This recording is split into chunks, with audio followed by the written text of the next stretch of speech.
So it's the bomb day. So this is important because I just had a conversation with Jim about how this ceremony came to be when her Yuko, her great nephew, came, and his sister, her great niece. That little teeny one you can see in there. See that little teeny one? That's it. There's 4 or 5 of them is all in the United States.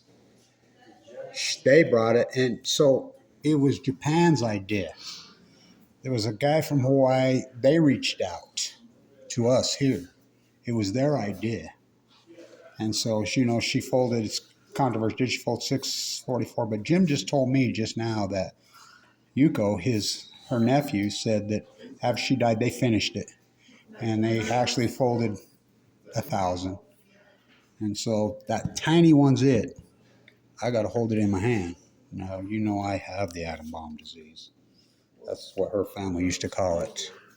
So this is the day. It was the 5th here. The bomb was the 5th here in the United States. It was the 6th. It was 8:16 in the morning.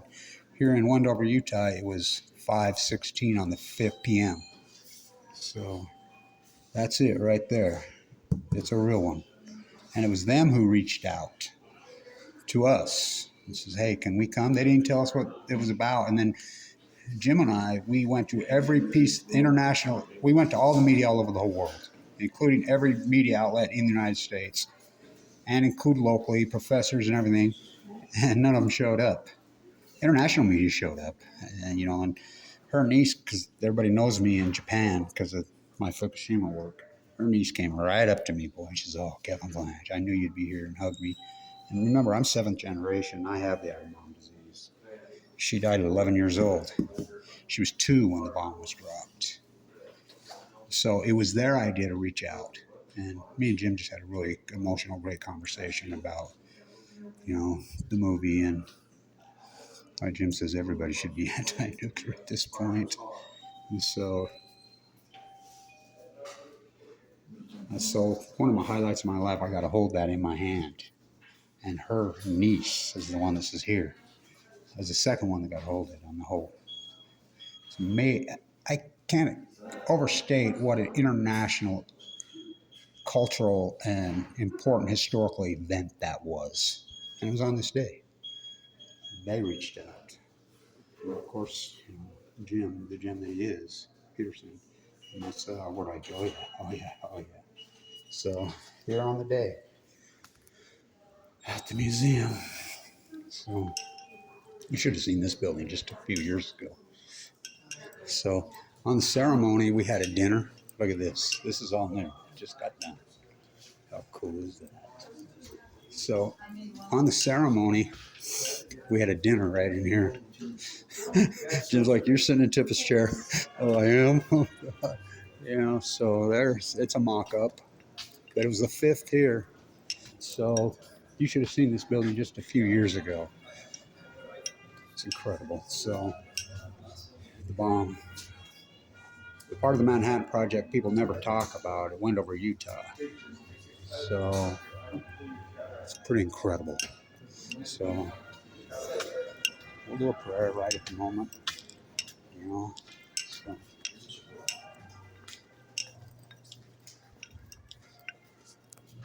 Jim's wife working the desk. And I got Jim Peterson. So we're getting there. We've come a long ways.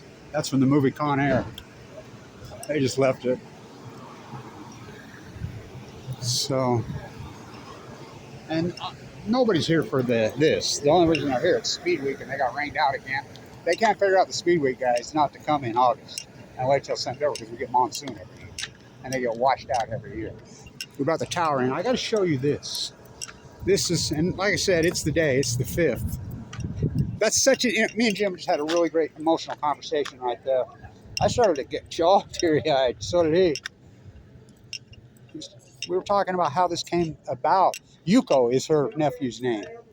And Yuko said that they finished folding, and then his sister, that picture where she's hugging me, we're in here, and they reached out to us. And of course, we're like, yeah, we'd love it. And So Jim and I sent invitations to every media in this country, every ABC, NBC, CBS, PBR, everybody, you name it, we sent out to come. And local media. Like Jim says, the only one that showed up was Channel 4 an hour late, which I says, well, Jim, I hope you understand how historical your work is. And he says, my work, what about yours? So these are the Salt 1, Salt 2 bunkers. Remember, I got all those, thank God I got all those videos where you could see the flags on it. The swimming pool's still there right there. Like Jim says, it's about money. Nobody kicks in. The government's not paying for there. There that is. You can still see them. See? The Soviet, Russia, it's fading fast. They need to be restored. That's Salt 1 bunkers. A guy says, I got a truck. I'll bring them over here. They were over on the other side of the lake, over by Sadako. So I think it's probably the highlight of my entire life as the activist. When she walked up to me, that's even bigger than when Nato Khan, the Prime Minister, walked up to me, at Delmar and bowed to me and started to cry. And says, Kevin Blanch, thank you for all your work. Because when I was reporting Fukushima, doing all the Fukushima work, I wasn't sequestered there, and that was the only reports they were getting. She walks up to me. Yuko's his name. I'm trying to think of hers. She says, I knew you'd be here. She walked up to me and just started to cry and hug me. She knows my path. I have the atom bomb disease. Like Sadako, Sasaki,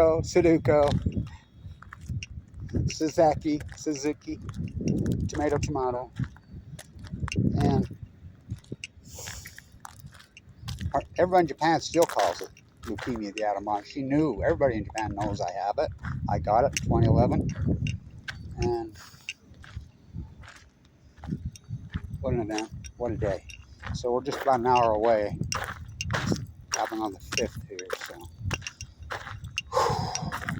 My 50th year in a row being here. God, I was just telling Jim, when me and Annika first started hanging around here, that, what the hell we got there? A little screwdriver. And I says, well, the old gate building was falling down. I says, I could have stole all kinds of stuff. They just left everything, and I didn't. And he says, yeah. He says, but everybody else did. And he says, the thing is with you, Kevin, if you would have stole anything out of there, you would have gave it back and it been in here. I says, yeah, maybe that's why I'm alive. So we're trying. All those great footage. Like my grandson, the 72, has got to go down the fire pole right there, the first one. So, what a historic event that was. I just got to the bottom of it, had a long conversation with Jim about that, and how it came to be. And I knew it was them who reached out. There was a guy from Hawaii, and he used to be an international ambassador for the U.S. to Japan, and he knew about this. He went over, and people in Japan, and they came to us, and they said, we know this is very controversial, and I don't know if you're okay with it. By the way, I drove Teller's car out here. So, anyway.